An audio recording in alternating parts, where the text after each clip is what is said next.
This is a cool story.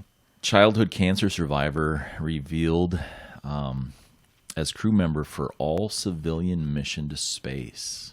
Wow. St. Jude physician assistant Haley, and I'm not going to try to pronounce her last name, sorry. 29 is the second, I probably should have looked it up. I'm sure it's probably simple, but it's spelt really wild. So, is the second member of an all-civilian SpaceX mission to space later this year in 2021. Haley thought her childhood dream of being an astronaut was over when she had part of her femur removed. She was treated for bone cancer at 10 years old. Now, 19 years later, the physician assistant in the oncology unit at St. Jude's Children's Research Hospital is set to realize her dream of traveling to outer space.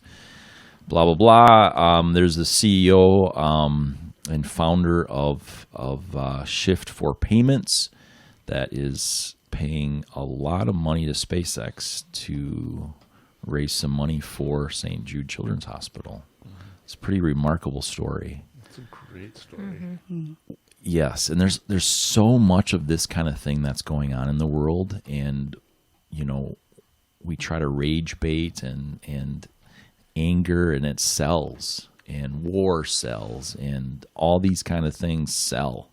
But this kind of stuff is happening every day. Not this scale, but this kind of feel-good, heartwarming story. Cancer survivors are just doing remarkable things, and disabled people, and all these different wonderful stories are out there. So I felt good about this one. Really good. I felt this was such a feel-good story, which, you know, is much needed.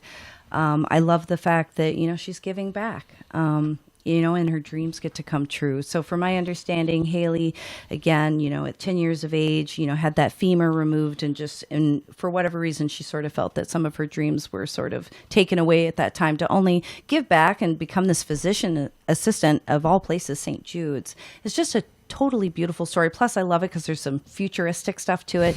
You know, you get to go up in a rocket and you get to do some experiments and learn some things. I'm sure all around it's just a dream come true for everybody involved. And I love the give back portion to St. Jude's. They're trying to raise $200 million for these families that cannot afford their medical bills, and for these children to have second chances at life. What an amazing story. There's something to be said about stress and how it affects stress and anger and anxiety, and how it affects your healing process. And what the article said, and I've read this before, they literally take all the stress away from the family at St. Jude. That's what this money is for. Like, they don't have to worry about a place to stay. They don't have to worry about food. They don't have to worry about any of it. And that really, helps the child heal, because the parents can be there to love and not be worried and things like that. And that's so powerful.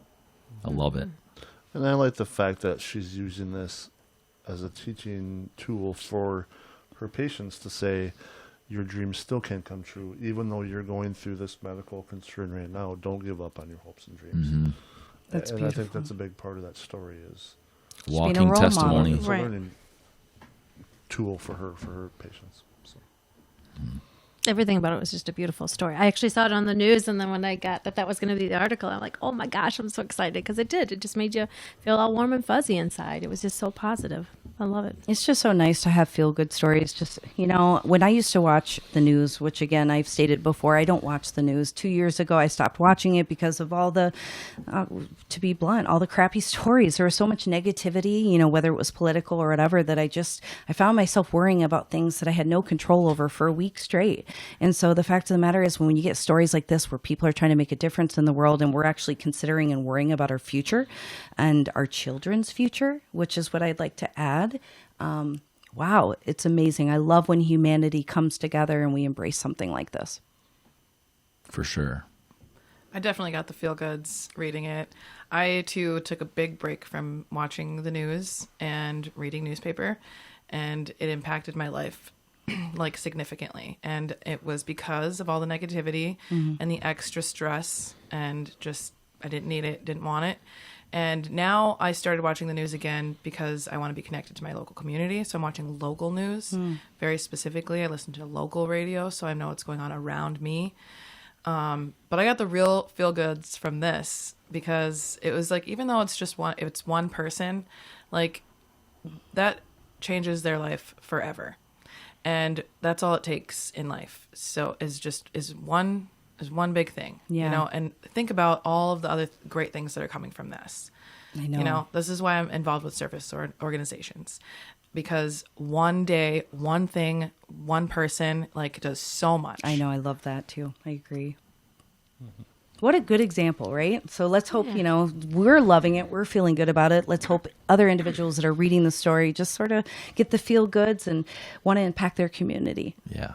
Step back and and appreciate what's life. important. Yeah, exactly. Anything else on this?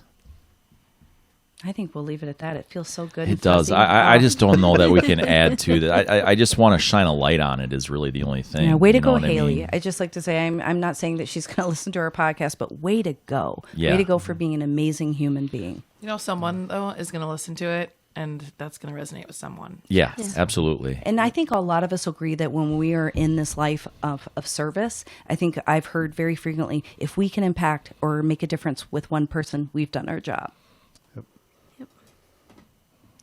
Hey, thanks for listening this week or watching. And if you haven't already, hammer the like button. Actually, just watch this video. Hey, a lot of people have asked how they can support the work we're doing here at Matt Logan Speaks. Well, you see this hammer that I got in my hand? It's pretty big. All you have to do is hammer the share button. Go ahead and hammer out a comment to us. Go ahead and hammer the like button. Go ahead and hammer the subscription button. Go ahead and hammer the notification bell so that when we have new content up, you're the first to know about it. We really appreciate the comments, shares, likes, because you know what? That's the best way you can support us, because the algorithms on all these fancy computers, that's what they need. We appreciate it.